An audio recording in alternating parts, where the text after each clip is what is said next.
Might remember from the last session when we were talking about scurvy and the important role of vitamin C, I've told you something about the vitamin C content of several fruits.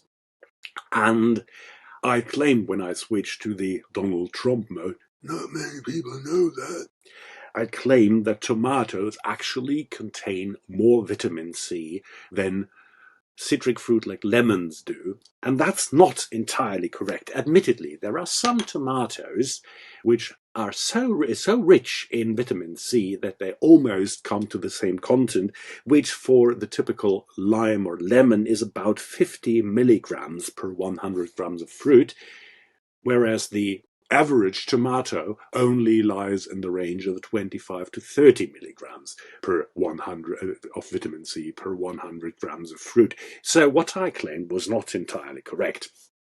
And I can explain that because probably because of the color, confused tomatoes with red pepper, that is, or Paprikaschoten in German, which actually contain almost 3 times as much vitamin C as the average lemon does, about 140 to 150 milligrams of vitamin C per 100 grams of fruit. Now, of course, this is not for you to memorize that. I simply couldn't stand the fact that I gave you some misinformation. And now we can go up to the fruit with really lots of vitamin C. Of course, once again, this is not relevant for the final exam, but maybe you're interested in it.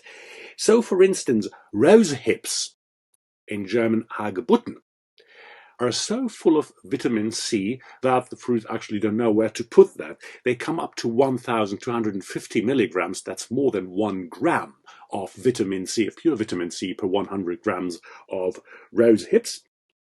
And the current record holder for vitamin C content is a fruit called the Australian green plum. Well, the name already tells you it's native in Australia.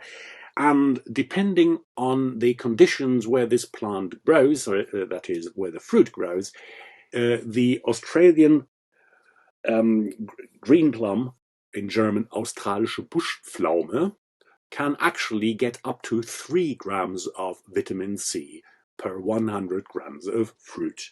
Okay, so I just wanted to mention that and correct my mistake the last session. And now for something completely different, the actual topic, which, as you might remember, or might have already seen, is the three-dimensional structure of proteins. Just to remind you, in the last session, we once again dealt with amino acids and with the fact that they can form dipeptides, tripeptides, oligopeptides, polypeptides, leading basically to a very long strand of amino acids. Now, this strand of amino acids is what's called the primary structure of any protein. It just tells you the order in which the various amino acids, brackets in most cases proteinogenic amino acids, the one you've got a gene code for, are connected with one another, very Germish, one another. That is, from the carboxylic function of one amino acid being connected to the amino function of the next amino acid, leading to the peptide bond I've told you something about in the last 2 sessions. Now, this is just the primary structure, which then is written from the N terminus to the C terminus. You know that in either the 3-letter code or the 1-letter code. You already know that as well. But, of course, it does not end with a primary structure. There are several others. So, apart from the primary structure, which is just the order of the amino acids stated from the N terminus to the C terminus, we first got the secondary structure, which is basically the description of the 3-dimensional arrangement of the amino acids, particularly with respect to individual aspects, individual sections of the primary structure, where, that is, we're talking about one or the other region in the overall 3-dimensional structure, where the peptide backbone interact with one another in an intramolecular interaction, not inter, it's not between different peptides or polypeptides, it's just the same strand which interacts with itself, so to say. After that, we've got the tertiary structure, which is the overall three-dimensional arrangement of all the atoms. And if we're talking about a protein consisting of subunits, so an oligomeric protein, you probably know all that, at least from the third term's practical course of SDS Page, and of course the corresponding lecture of Dr. Jacobi, and you probably know even most of that from cell biology, but nevertheless we're trying to do this time in an even more chemical way, so please bear with me, we'll return to that one again. So if we're talking about a more complex protein consisting of several subunits, whether they're identical or not doesn't enter into it right now, then we're talking about the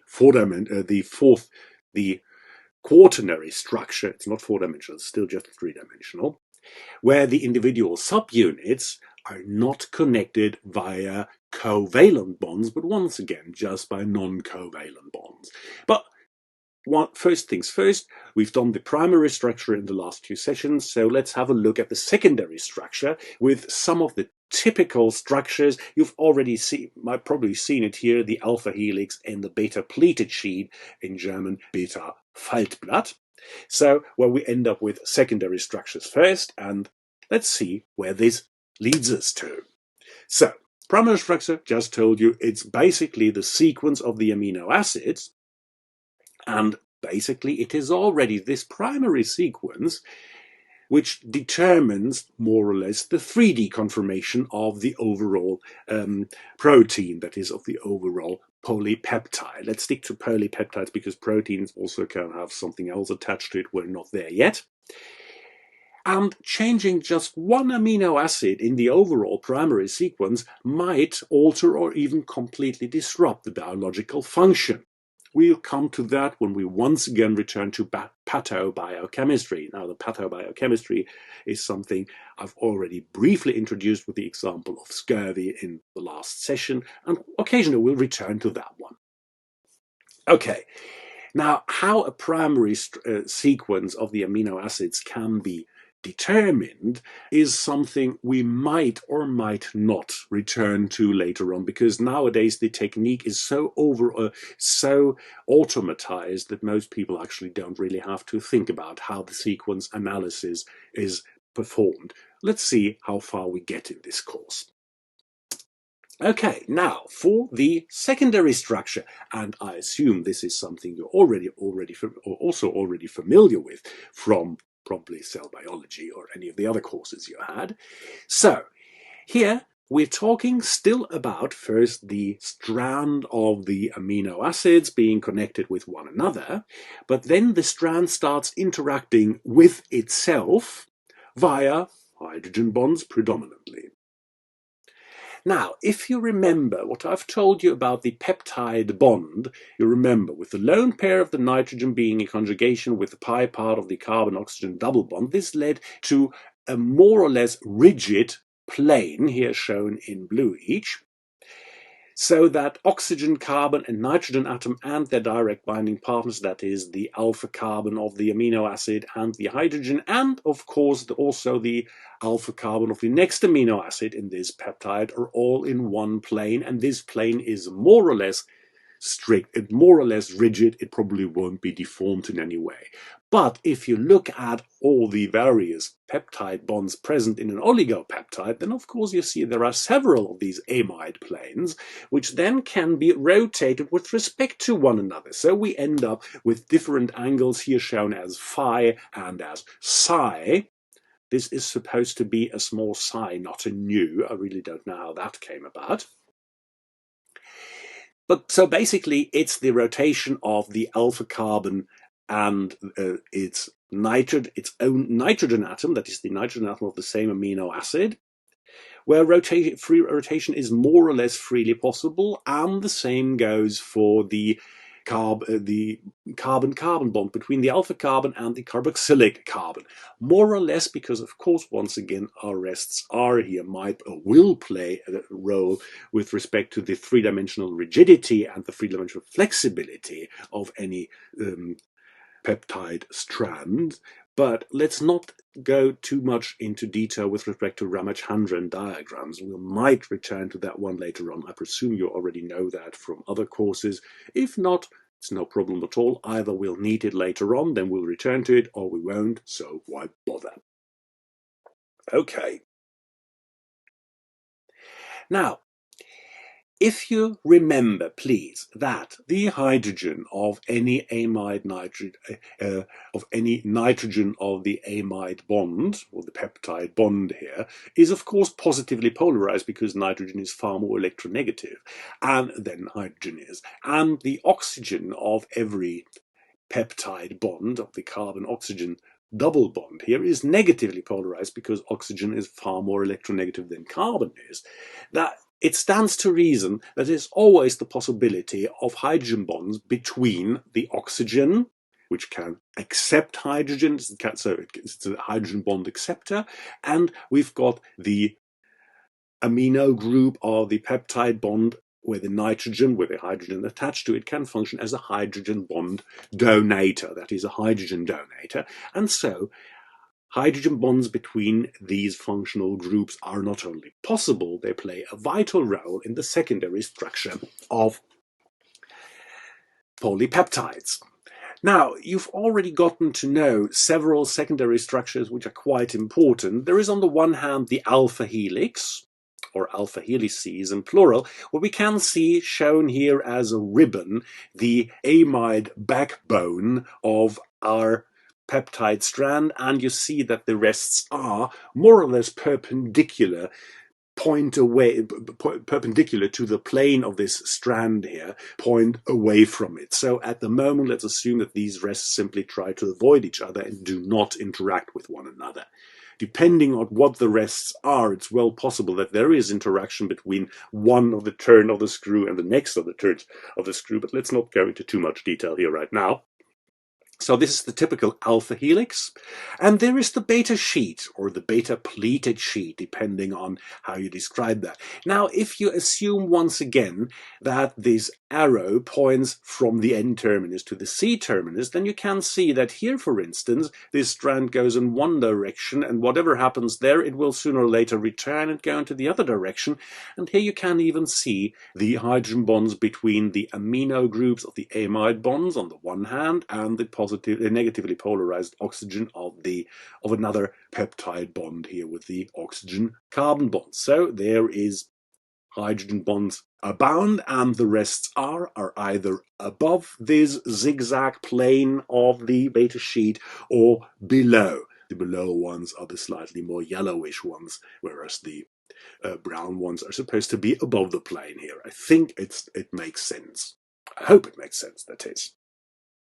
Now, these alpha helices and the beta sheets are by far not the only typical secondary structures, but they are by far the most important ones present in any kind of oligopeptide, protein, whatever you have.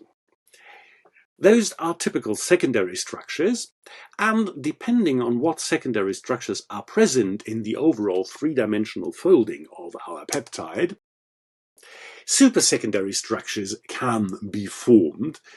And if we just take the combination of alpha helices and beta sheets, then you see several of these supersecondary structures shown here. These supersecondary structures, occasionally in the context of biochemistry, are also called domains. Please do not confuse that with the general domains of biology. That's something completely different. So the chemist in me prefers the term supersecondary structures. So if you look at, for instance, these green arrows here, which in a code, one of the standard codes of protein chemistry, stands for a beta sheet, whereas obviously these screw-like helices stands for the alpha helix. And you can see a combination of beta sheet, alpha helix, and beta sheet. And once again, the arrow points from the N terminus to the C terminus. So the arrow goes from the N terminus to the C terminus, pointing towards the C terminus. So beta sheet, alpha helix, beta sheet, and shown in more or less brownish yellow.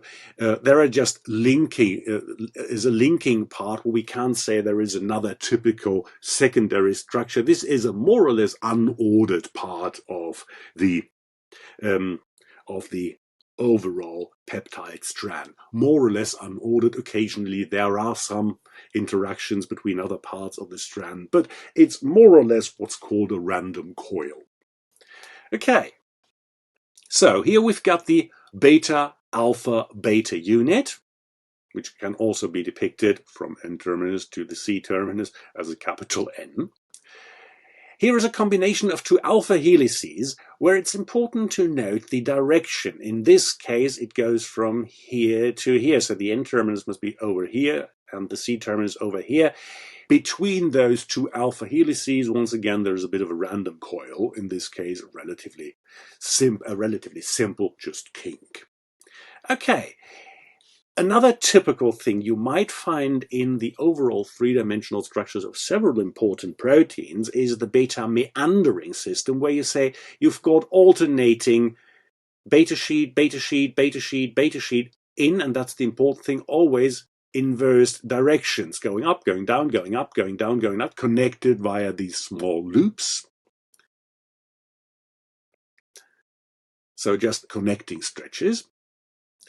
And there is another very popular motif, another supersecondary structure, which occasionally is repeated, is the so-called Greek key. And it looks a little bit, depending on how you read it, it looks just a little bit like the typical meandering sheet, not to be confused with the beta meander. But you know the meandering sheet, I guess. I hope you do. So this is doubling back of an anti-parallel sheet, just as in the beta meandering, on itself. So please note the direction this one is going. I went from the wrong direction. So from the N terminus, back and forth, and there you are. This is the Greek key. Okay. Now, if we go to the overall three-dimensional structure, let's not start with the four-dimensional ones. That's just where several three-dimensional structures are then connected with one another to form a superstructure. Let's not go there first. So, if we're talking about the tertiary structure, this is basically the overall three-dimensional arrangement of all the atoms present in our respective oligopeptide. And of course, once again, the intramolecular interaction here play a vital role. So, and in most cases, all these intramolecular interactions are non-covalent, except for one thing we'll come to later on. You've already heard something about in the last few excerpts of this lecture series. But let's first stick to the really non-covalent and covalent interactions. Hydrogen bonds. Well, obviously the hydrogen bonds with respect to the backbone, depending on, like we've just seen from the alpha helix and the beta pleated sheet, etc. But also hydrogen bonds between polar side chains. You know that serine and threonine contain hydroxy groups. Hydroxy groups mean we've got negatively polarized oxygen and a positively polarized hydrogen. So these OH groups can both donate and accept hydrogens with respect to hydrogen bonds. Now, if you look at the amino acids with non-polar side chains, valine, isoleucine, leucine, phenylalanine, remember those? Well, why not van der Waals interactions? That is, hydrophobic interactions between these non-polar side chains. What if we've got side chains of amino acids with opposing charges? You remember that lysine, you remember CH2, CH2, CH2, CH2, NH2 is protonated under physiological conditions, pH 7.4. So we've got an ammonium ion there. And if you look at glutamate, this is the anion of the glutamic acid. And glutamic acid is acidic enough so that under physiological conditions it will be deprotonated, just to remind you of the isoelectric focusing and all this stuff again. In other words, under physiological condition, the lysine side chain is positively charged, the glutamic acid side chain is negatively charged, and obviously opposite charges attract. So electrostatic interaction between the side chains of various amino acids is well possible.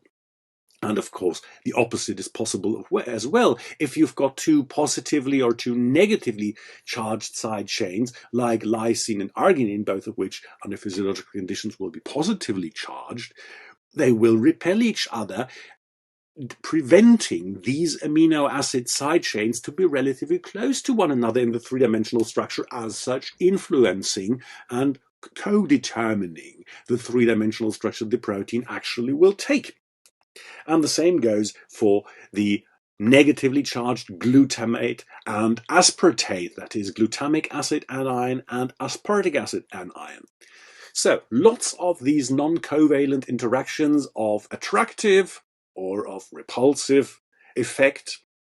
And then there was the disulfide bond between the side chains of cysteine. You remember the sulfur equivalent of the side chain of the amino acid with an hydroxy side chain.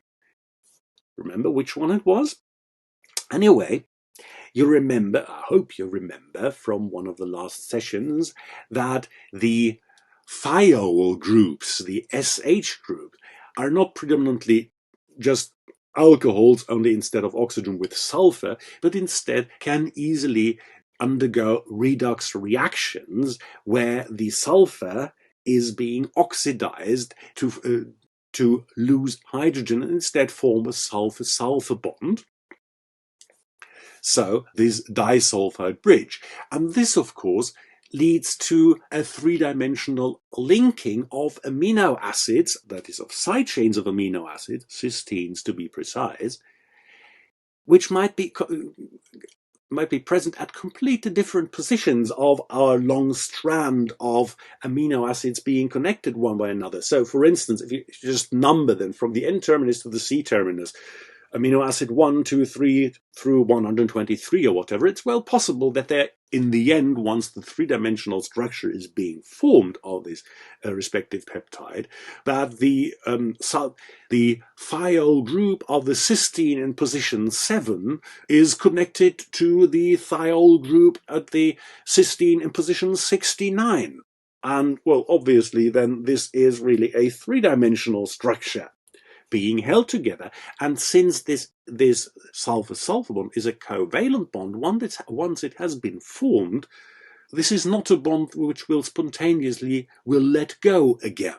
It can be forced to do so.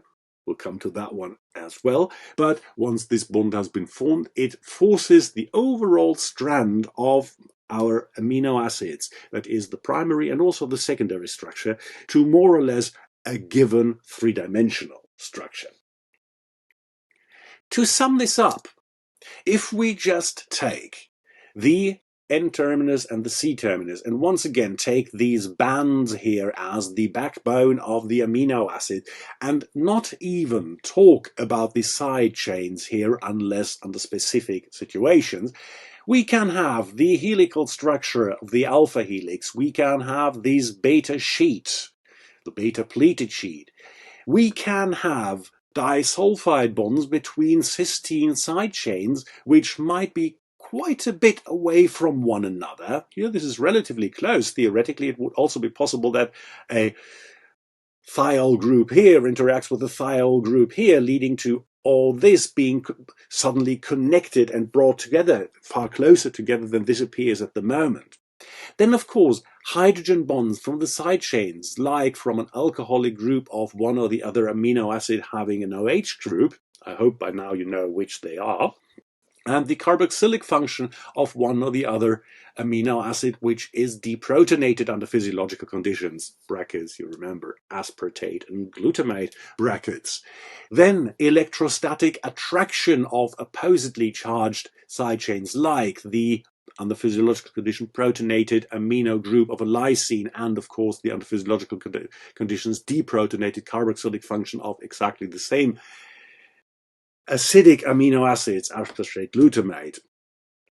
Then, of course, there is also the possibility of van der Waals forces between various amino acids being non-polar, but easily able to undergo non-polar interactions with other non-polar side chains. So, alanine, valine, leucine, isoleucine, and phenylalanine to a certain extent, a typical example for amino acids responsible for any hydrophobic interactions. And of course, we might also have metal ions, the typical metals in physiology. You might know magnesium, calcium, and of course also sodium and potassium. But here you see the examples were doubly positively charged cations. So I dare say it's probably magnesium or calcium or zinc, another example for a metal which plays a vital role in biochemistry, which then also, well, basically works like a pincer holding those two amino acid side chains interacting with the respective metal here together. Now let's please return to the disulfide bonds. Oh no, let's not return to the disulfide bonds, because first there is one thing I should mention here. This metal ion obviously is not part of the original peptide strand, because amino acids do not bring their counter ions along with one another, particularly not if they're freshly synthesized and freshly connected to form the first primary structure of the peptide, which then is supposed to form the secondary and the tertiary structure, leading to the overall three-dimensional effect. So this metal ion, which obviously does play a role in this protein, it's not just an oligopeptide anymore. Now it becomes really a protein because it's more than just a polypeptide. There is something else involved here. And if there is something present in a protein which cannot possibly stem from the peptide part, like, for instance, this metal ion, or if you remember hemoglobin, there was the heme molecule, which definitely is not of amino acid origin, that is at least not from the code son from the DNA. You remember that one from cell biology as well, I hope. Then we're talking about a prosthetic group. So in this case, this metal ion is a prosthetic group already. Okay. And now let's return to the disulfide bonds. So we'll have one part of the amino strand. At the moment, I really don't even care what the N terminus or the C terminus is, even though you might find that out. Anyway, so here we've got the side chain of our cysteine, and there is another cysteine somewhere later on in the strand. And of course, if an oxidation takes place, it's possible to remove these hydrogens here, which then will go somewhere else. I really don't care where they go right now, leading to this newly formed sulfur-sulfur bond. And if we say, okay, this is the N terminus, this is the C terminus of my strand here, this is just the primary structure, but I see there are some thiol groups present, they can easily be oxidized to form these two sulfur-sulfur bonds here, leading to this folded structure now being more or less rigidly in place. There is no chance for this bond to break unless we really put some more effort into it. And there is something, this is something at least some of you might already have used in everyday life.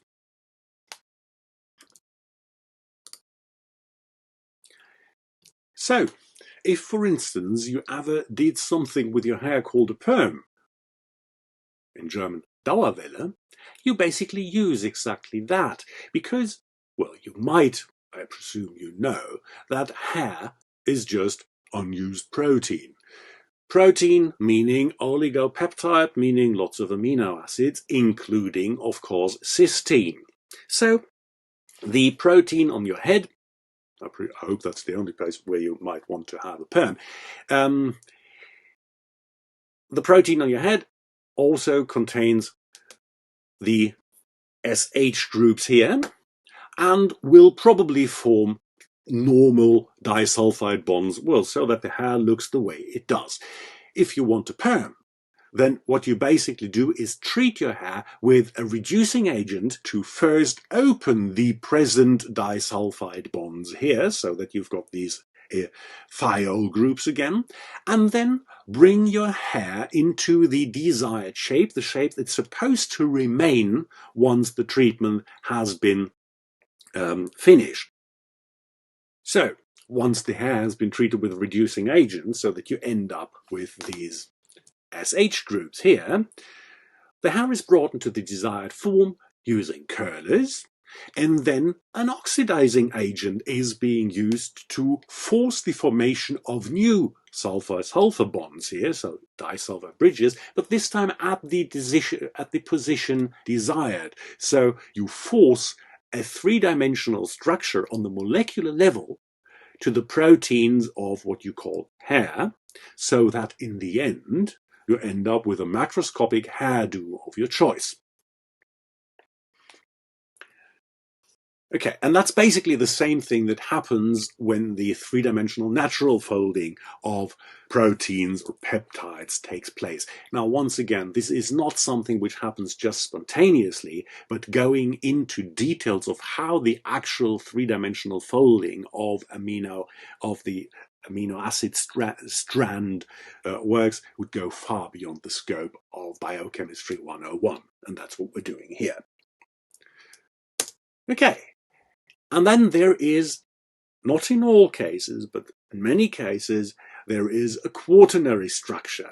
There you have several monomers, so to say, so several oligopeptide three-dimensional structures with primary, secondary, and tertiary structure already, which are then called subunits of a multi-subunit protein or an oligomeric protein. You can call them then dimeric, trimeric, tetrameric, depending on how many subunits there are. And of course, these subunits might be identical. Then it's an homo-oligomeric protein, so homodimeric, homotrimeric, etc. It's well possible that subunits of a protein differ slightly or even vastly in their chemical composition, even in their function in the overall protein. Well, if the subunits are not identical, obviously it's not a homo-oligomeric, then it's a hetero-oligomeric protein. And these subunits making up the quaternary structure are once again being held together in almost all cases exclusively by non-covalent interactions. That is, lots of hydrogen bonds, hydrophobic interactions where applicable, and of course electrostatic, predominantly attractions, of course. If we now slightly diverge from the strict chemical position, talking about the primary, secondary, tertiary, and quaternary structure of proteins, and go into the more biological aspect or the macroscopic aspect, then we could also differentiate the various proteins not necessarily by their chemical composition, but actually by their overall three-dimensional structure. Because on the one hand, we've got the typical globular proteins, which are more or less, note, spherical. Some might be slightly more elongated, but they're still more or less a three-dimensional blobby thing. And then there is fibrous proteins forming really, really long strands. Well, one example for a fibrous protein you've already gotten to know in the last session when we were talking about, that is, when I was talking about collagen. Okay, let's have a look at the standard properties, physiological, physical, maybe even chemical properties of these typical fibrous proteins. So here we've got polypeptide chains, obviously polypeptide, otherwise it wouldn't be a protein. And they form, they are arranged along a more or less arranged more or less parallel along an axis. So you end up with either long fibers or even large two-dimensional sheets, leading then to a relatively large area. And these fibrous proteins in general tend to be mechanically relatively resilient, so they will not easily rip apart. They should be, and in most cases are, insoluble both in water and also in the solutions of salts with a normal physiological concentration, which in most cases is relatively low. You might remember that from even the first term. We briefly discussed that in general chemistry. And most of these fibrous proteins predominantly have a structural role. So they're actually more or less compact material, which of course can be moved in one way or the other, but it's more or less stabilizing and less mechanically, less inclined to do mechanical work of one or the other form. Examples. Well, we already discussed the collagen of connective tissue. And, well, we just briefly discussed hair and perms and the like. Keratin is also A, a fibrous protein, and B, can be considered to be a structural protein. Let's turn to the collagen triple helix. Yes, I know you've already seen this slide, but maybe now that we've been talking a little bit more about the three-dimensional structure, it makes a little bit more sense. So here you once again can see the interstrand hydrogen bonds with proline and hydroxyproline. Why is proline and hydroxyproline so important here? Okay, we already discussed the importance of the hydroxy group of the hydroxyproline and hydroxylysine, both of which are non-proteinogenic amino acids, but obviously quite important for collagen. But why is proline so important? Well, allow me to switch back a few slides. We discussed that here. And in all of these examples we've discussed so far with respect to the secondary structure and the amide planes being askew to one another with respect to one another, we were all talking about primary amines. There was always this nitrogen with a hydrogen attached to it, remember? There was one amino acid where this was actually, sorry, I have to bring this back. Here we, of course, have the amino group already being part of a peptide bond. So one hydrogen has already been lost to form water. But this originally, before the peptide bond was formed, was a primary amine. And we had one amino acid which was not a primary amine, but had a secondary amino group. You remember, it was proline. So there was this secondary amino group, still one hydrogen attached to it, so even proline has no problem at all forming a peptide bond. But then it means there is no hydrogen attached to the nitrogen anymore, and this bond here, which at the moment is the nitrogen-hydrogen bond, is part of the five-membered ring, which is the standard structure of proline. In other words, here we've got relatively close angles, the two planes. Once again, this one plane here and this plane here are in a relatively steep angle to one another, leading to a far tighter helix in our, let's return to the original slide I've been talking about again. So, to a relatively steep helix going down here. And that's why we need proline and hydroxyproline so much, so that the individual strands are really very close to one another and at very small angles to one another. If we have a closer look at the collagen triple helix, we see the proline often plays an important role here. It's either proline and hydroxyproline, both of which lead to exactly this steep angle. Then there was glycine here. Why is glycine so important? What's the important thing about glycine? There are two things important here, one less than the other. Let's start with the less important one. You might remember glycine was the only proteinogenic amino acid not having a center of chirality. Why not? Because there the alpha carbon bears two hydrogen atoms. In other words, glycine is the amino acid with the smallest possible rest R in our amino acid. R is just a hydrogen here. So this hardly needs any space. There is hardly any spatial necessity due to glycine. So the $50 word, steric hindrance of the side chains here does not play any role at all. You couldn't have a smaller side chain than glycine does. And okay, X. This can and will be just one of the ordinary amino acids. Now, this triple helix, yes, it is a helix, obviously. This is not an alpha helix. Please do not mix those up. And then, of course, we've got the hydrogen bonds involving both hydroxyproline and hydroxylysine. We discussed that already in the last session. Next up would be the globular proteins, which are, like I've told you, more or less spherical. Not all, but most of the globular proteins are more or less readily soluble both in pure water and, which is far more often present under physiological conditions, salt solutions with a moderate concentration.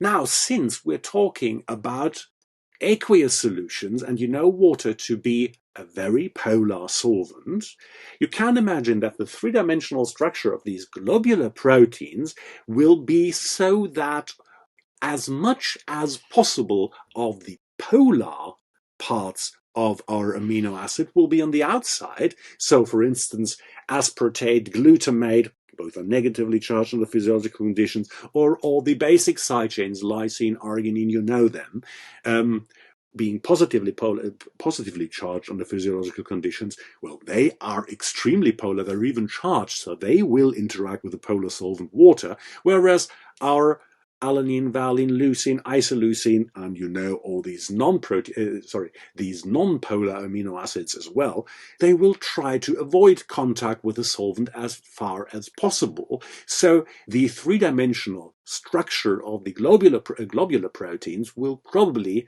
consist of most of the polar amino acid side chains to be on the outside, and all the non-polar parts, or as many of the non-polar parts as possible, to be on the inside, interacting with one another via non-covalent, non-polar interactions, the one you know to be called van der Waals forces. So the non-polar side chains will be buried inside the three-dimensional structure. Not all of them, of course, but as many as possible. And interestingly enough, particularly for the globular proteins, you will find substantial sections of both alpha helices and beta pleated sheets. In direct comparison, a fibrous protein, okay, here we've got 4 right-handed twisted protofilaments. In other words, this is a tetrahelix, but actually it really doesn't matter too much because it's just a schematic picture. And then have a look at myoglobin. You might know that one as the little brother of hemoglobin, also an oxygen carrier, but predominantly in the muscle. Actually, we will return to this typical example of a globular protein, where you can see, okay, there is an alpha helix, there's a little bit of a random coil, then an alpha helix again, and some more alpha helixes. It's helices, it's not helixes, it's helices. So here we've got 2 schematics. And this is a computer-generated model of a globular protein. Please note the colors actually make some sense here. What's shown in blue are alpha helices. The beta sheets are all shown in green, so there's lots of alpha helices and beta sheets. And the random coil parts are shown in more or less yellowish gold. I've promised you that we will return to myoglobin and even hemoglobin slightly later on. First understand the little brother myoglobin, then we can start understanding the big brother hemoglobin, and that's exactly what we're going to discuss in the next session. Thank you for now.